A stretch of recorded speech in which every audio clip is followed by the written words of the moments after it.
আমি recently social media জুড়ে একটা বিষয় খুব দেখছি চর্চিত হচ্ছে, সেটা হচ্ছে মক ইন্টারভিউ এবং ডেমো ক্লাস এসএলএসটি, তার সঙ্গে হচ্ছে প্রাইমারি টেট। ভীষণভাবে বিভিন্ন ইনস্টিটিউট বা বিভিন্ন টিচাররা পোস্ট করছেন।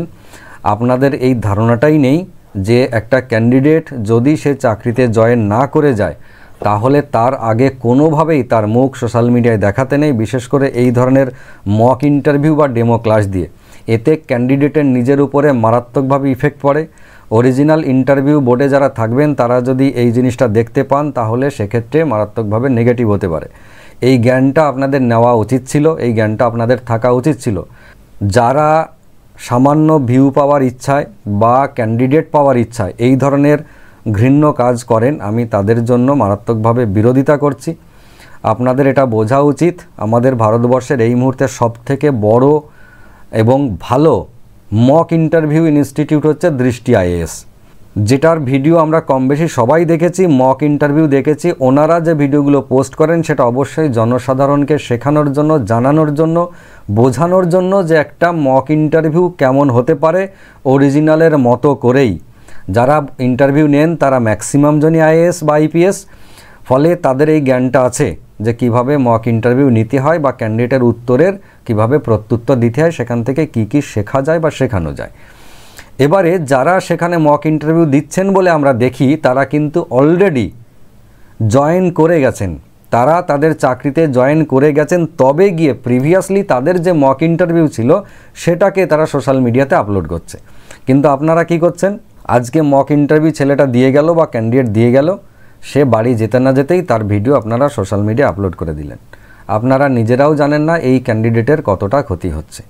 এই ক্যান্ডিডেটের যেগুলো দোষ ছিল সেই দোষগুলো সবার সামনে উঠে আসছে, যে দোষগুলো ছিল। আপনাদের এটা কোনোভাবেই উচিত নয়, আপনারা এটা বন্ধ করুন।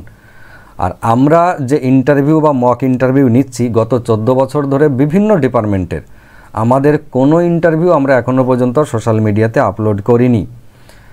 যদি কখনো আপলোড করি তাহলে অবশ্যই সেই ক্যান্ডিডেট সেই পরীক্ষাতে পাশ করে যাওয়ার পরে, সেই চাকরিতে জয়েন করে যাওয়ার পরে তার ভিডিওটা তার অনুমতি নিয়ে তবেই আমরা সোশ্যাল মিডিয়ায় আপলোড করতে পারি বা করব, যদি সেখান থেকে সাধারণ জনগণের শেখার কিছু থাকে, বা সাধারণ জনগণ বলতে সাধারণ ক্যান্ডিডেট যারা আগামী দিনে পাশ করবে তাদের শেখার কিছু থাকে, সেটা করতে পারি।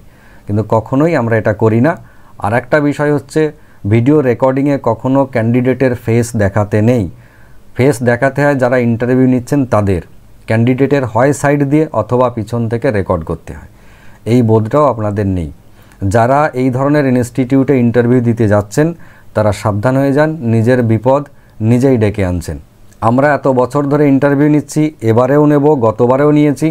এই ভাইফোঁটার পরপরই আমরা আমাদের এসএলএসটির ইন্টারভিউ শুরু করছি, মক ইন্টারভিউ, এবং এসএলএসটি ইন্টারভিউ হয়ে যাওয়ার পরেই আমরা প্রাইমারি টেটের মক ইন্টারভিউ শুরু করব। যারা আমাদের কাছে পড়ে পাশ করেছেন তারা অ্যাপ্লাই, যারা বাকি ছিলেন তারা অবশ্যই তাড়াতাড়ি করে অ্যাপ্লাই করুন। যদি নতুন কোনো ক্যান্ডিডেট যারা আমাদের কাছে পড়েননি বা আমাদের কাছে পড়ে পাশ করেননি তারাও যদি মক ইন্টারভিউ দিতে চান, এসএলএসটি হোক বা প্রাইমারি টেটের হোক, তারা অবশ্যই আমাদের কাছে অ্যাপ্লাই করতে পারেন। এবং ওপরে যে ফোন নাম্বার স্ক্রল হচ্ছে সেই নাম্বারে আপনারা যোগাযোগ করতে পারেন। আপনাদেরকে অ্যাডমিশন প্রসেস যা বলার বা যে সমস্ত ডকুমেন্টারি প্রসেসগুলো রয়েছে সেগুলো সবই বলে দেবে। ঠিক আছে, আপনারা সবাই ভালো থাকুন, সুস্থ থাকুন, সুন্দর থাকুন। আপনাদের প্রত্যেকের ফাইনাল চাকরি পাওয়া অর্থাৎ স্কুল টিচার হয়ে যাওয়ার জন্য শুভকামনা করছি। ধন্যবাদ, নমস্কার।